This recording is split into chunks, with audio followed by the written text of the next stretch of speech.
Venom, Let There Be Carnage, and after decades of waiting to see Carnage hit the big screen... Before we talk about this turd in the wind, you first must mention the sponsor of this video, so we can go eat more heads. Okay. This video is sponsored by Skillshare. Skillshare is an online learning community with thousands of inspiring classes for creators. Explore new skills, deepen existing passions, and get lost in creativity. You can take classes on filmmaking, marketing, graphic design, cinematography, lighting. One Skillshare class I recently took was called DIY Cinematography, Make Your Video Look Like a Movie by Ryan Booth. Because as a guy who makes YouTube videos talking about movies, if I can combine those two things, well, it just makes me feel better about who I am and what I'm doing. Skillshare is curated specifically for learning, meaning there's no ads and they're always launching new premium classes. So you can stay focused and follow wherever your creativity takes you. The first 1,000 of my subscribers who click the link in the description will get a 1-month free trial of Skillshare so you can start exploring your creativity today. Check it out, guys. As always, thanks for listening. Now let's get back to the video. Thanks for watching that, guys. It really does help the channel, but I think it's safe to say after watching Let There Be Carnage, the most competent thing Sony has made in regards to Spider-Man since 2004 is still Spider-Man Into the Spider-Verse. Just more of that, please, Sony. The biggest positive I can give this film is, I'm just glad Venom doesn't look like this shit anymore. Ooh, my spider sense is tingling. If you know what I'm talking about. And the second other positive I'm going to give Let There Be Carnage is, I found it way more entertaining than the previous Venom film from 2018. Because if you're going to watch a bad movie, at least a shorter bad movie is easier to get through, and the runtime of this film is 20 minutes less than the 2018 version, and it's abruptly over as soon as it starts getting going. Oh look, it's Carnage being Carnage and fighting Venom! I've been waiting a long time to see this! Oh, it's over, okay. Huh, oh, the credits. Great. The runtime to this film is only 90 minutes long, and typically a 90-minute runtime is reserved for comedy movies, and we will talk about the comedy in this film in just 1 second. And with all that said, I don't think that was the original intention of this film. It feels like there's major portions of this movie still left on the editing room floor. At times it's very clunky and jarring. It feels like there should have been scenes to connect more dots throughout this film to make you care about what some of the characters are doing, but it just sort of abruptly happens, and before you know it, the movie is over. Let's talk about my favorite head eater of them all, Venom.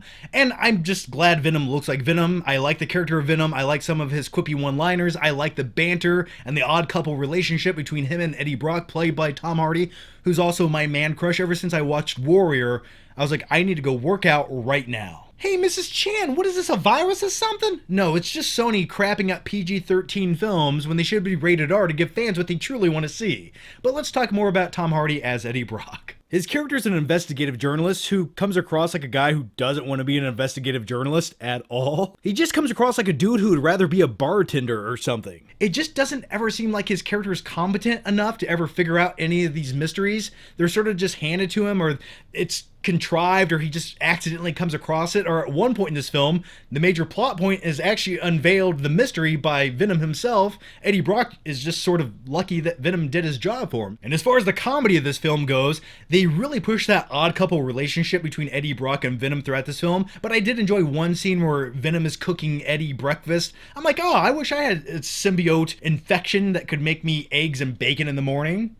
Maybe I do. John, would you like chocolate milk with your pancakes? For the most part, I really enjoy the character of Venom throughout these films. He's a great anti-hero. I think there's other things they could do with him other than what they do with him in this film. At one point, he goes to a costume rave party and he's wearing glow sticks walking around and everyone's complimenting him on his awesome cosplay costume. And I'm just like, this is weird and bizarre. What is happening right now? Oh, and one other quick positive I can give this film is he has a great line towards the end of the movie when he's fighting Carnage. It's like, oh, it's sort of not PG-13 for 2 seconds, so I appreciated that. Now let's talk about the villain of this film, Carnage. And I think many people have been waiting a very long time to see this character brought to the big screen, I myself included, and he's played by Woody Harrelson, who plays the character of Cletus Cassidy, who's a sociopathic serial killer who later becomes Carnage, a big red monster who likes to destroy people and rip their heads off.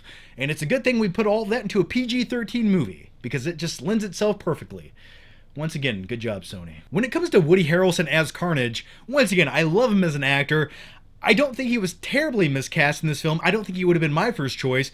I think what they should have done is hired an actor who's a lesser known actor and maybe went the route of like Heath Ledger for The Dark Knight. Someone who could really dive into that madness and give a true sociopathic performance that you wouldn't see coming. I think that's what this movie needed to do, but it just feels sort of like a cheesy performance and a payday for Woody Harrelson. So as far as the character of Carnage goes, there's this very forced, tacked in romantic love relationship between him and his girlfriend, who also has superpowers, and it just felt like her character was only in this film to give him some kind of weakness, and you just, you don't care about anything happening. To sum up my thoughts on Carnage, it just felt like a shell of the character. It felt so watered down and suppressed. So now here are my final flicking thoughts on the film Venom, Let There Be Carnage. One of the biggest detriments to this film is the PG-13 rating. It's like, come on, Sony, if Logan and Deadpool can do it, so can you. There's just something about these Venom films that remind me of late 90s, early 2000s comic book films like Daredevil or Joel Schumacher's Batman films. Those films had terrible screenplays and lacked any humanity. They just felt instantly forgettable.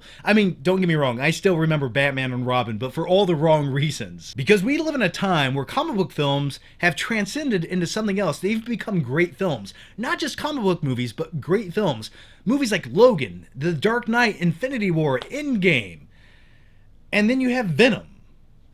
It feels really disappointing and underwhelming when it could be so much more. And going into it, I did have some hope because Andy Serkis was the director. I thought we might get a unique style, but no, it just sort of feels like a copy and paste of the previous film. So I really just wish there was more great things to say about it, but it just was underwhelming. So yes, this movie is a turd in the wind. Sort of like the previous film. So here's my rating of Venom, Let There Be Carnage. And if you want to hear more thoughts that I have about this film, make sure you watch my first reaction to the movie after I left the theater last night at 3 o'clock in the morning. I also go to IHOP in the video. It's a good time. Click the thumbnail after this video. As always, make sure you leave your thoughts, your opinions, and your comments down below. I love to read them. Make sure you subscribe. That way I can see you next time. Take care.